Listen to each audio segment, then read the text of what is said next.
This NBA season is unlike any other. No, I'm not talking about Wembanyama playing like Jordan on the Toon Squad or Dame teaming up with the Greek Freak in Milwaukee. I'm talking about the new in-season tournament that has been added to the regular season schedule this season. All 30 NBA teams will be competing to hoist that brand new NBA Cup held in Las Vegas. Now, I have to admit, I'm not always the biggest regular season NBA fan. I usually start off strong, then tune out a little bit in the middle of the season once all the stars are kind of taking their rest days. But this new tournament has piqued my interest. In this video, we'll explore why the NBA added the in-season tournament in the first place, the format, and the compensation involved, and we'll discuss what the NBA will need to do to make this a success moving forward.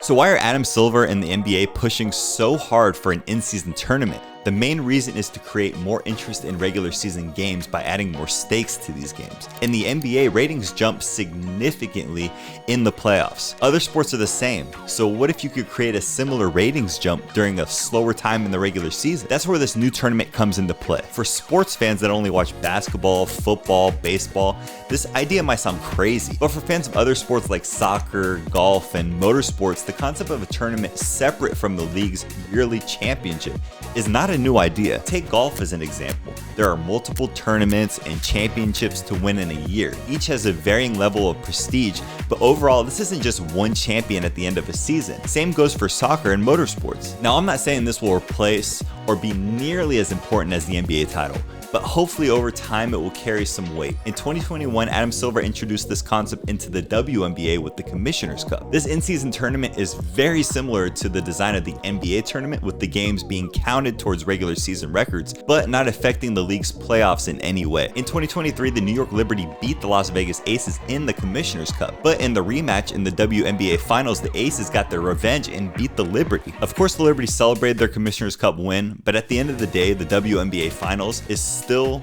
kind of reigns supreme and is really that supreme tournament. Okay, now we know why this is happening. We have to discuss the actual format of the tournament itself. While creating the in-season tournament, the NBA had two major hurdles they had to keep in mind. Number one, don't add more games to the schedule. The season is already long enough as it is. And then number two, don't affect the NBA playoffs or finals. Yes, the games count as regular season wins and losses, but they need to also stand on their own merit. You don't want this tournament to affect the playoffs in any way outside of regular season standings. In preparation for the tournament, all 30 teams were placed into pots. As you can see, each pot is split up based on the conference of the team and their record prior to the season. Pot 1 has the top 3 teams in each conference, Pot 2 has teams 4 through 6, Pot 3 has teams 7 through 9, Pot 4 has teams 10 through 12, and Pot 5 has teams 13 through 15. Then the NBA created 6 groups, 3 for each conference. Each of these groups gets one random team from each pot in their conference. This helps create a level playing field while also having some randomness to the groupings. You'll see why these groups are important in a second. Beginning November 3rd and continuing through November 28th, each team will play 4 designated group play-in games on tournament nights. These tournament nights will take place every Tuesday and Friday during this time period, except for Election Day. The only NBA games being played on these tournament nights will be group play games, so there won't be any confusion around whether it's a group play game or a normal regular season game. All of these group play-in games will also count towards the team's regular season record. Each team will play every opponent in its group once with an even split of 2 home games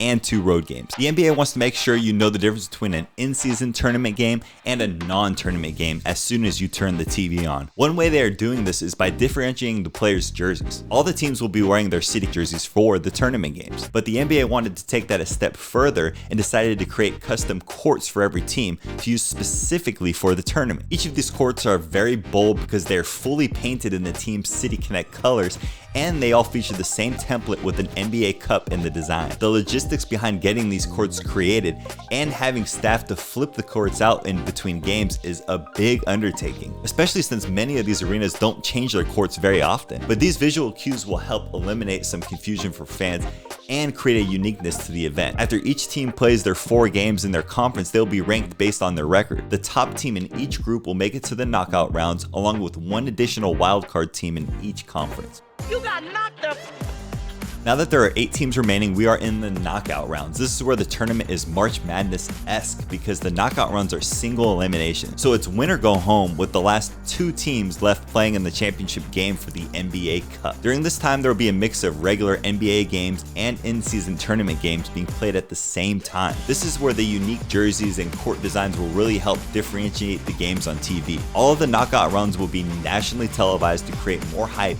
and viewership. Each of these games will also count toward each team's regular season record, except for the championship game. So how will the NBA get players excited about these games? What is the extra motivation and where is it coming from? What the hell? It's a goddamn cougar in the car! No, there won't be any cougars released on the court. Don't worry, Jackie Moon isn't the commissioner of the NBA. Instead, there will be an added compensation package for the teams that make it to the knockout rounds. Each player that makes it to the quarterfinals will earn an additional $50,000. Players that make it to the semifinals will come out with an extra $100,000. Players on the second place team will get an additional $200,000, and players on the winning team will get $500,000. The amounts are slated to go up over time, but these are set bonuses for this season. Now, this is a lot of money for each player, but you have to put the amounts in perspective. Let's look how much Steph Curry earns as an example. Steph Curry's current contract is for 4 years and $215.4 million. That breaks down to $53.85 million per year, or over $656,000 per game. So the players on the winning team will get a bonus that is less than what Steph Curry makes in a regular season game. But for players that are not making superstar money, $500,000 is huge. The player minimum contract in the NBA is just over $1.1 million. So that $500,000 bonus for some players could be almost a 50% increase on their money for the year. Now that is definitely motivation. Players in between that minimum and that superstar money should still see plenty of motivation with that $500,000 bonus, and of course bragging rights, and of course that legacy win as well. Now if you're enjoying this video so far, please like and subscribe to help support the channel. I greatly appreciate it. The key to the success of this tournament long term will be the player buy-in. Will the players be excited about these games? Will star players play? Or will teams see this as an opportunity to give their younger players more experience in a playoff type atmosphere? Only time will tell. There could be a wide variety of strategies and levels of interest from team to team, but these are professional athletes. They didn't get here today without being super competitive. So I don't see any reason why they wouldn't take this new tournament seriously. Who beat you in one-on-one if it ever happened in practice? The Athletic asked Indiana Pacers guard TJ McConnell his thoughts on the tournament, and he had this to say. It's going to be really good for our league. Seasons can not necessarily drag on, but adding an in-season tournament there just to reinvigorate fan interest and give something that the players are playing for, another competitive type of environment, I think it's going to be really good. We'll see if that's the case moving forward and if people really start playing their best players or if they see it as another opportunity to play some young guns. All I know is if the Lakers win the NBA Cup, we'll see countless memes of LeBron with 1 NBA Cup compared to Michael Jordan's 0 NBA Cups. Overall, I'm very excited to see how this tournament plays out year 1 and how it evolves and improves over time. Let me know in the comments below your thoughts on the new direction for the NBA and if you'd be more excited to watch these games over a normal regular season matchup. Thank you so much for watching. I'll see you in the next one. Peace.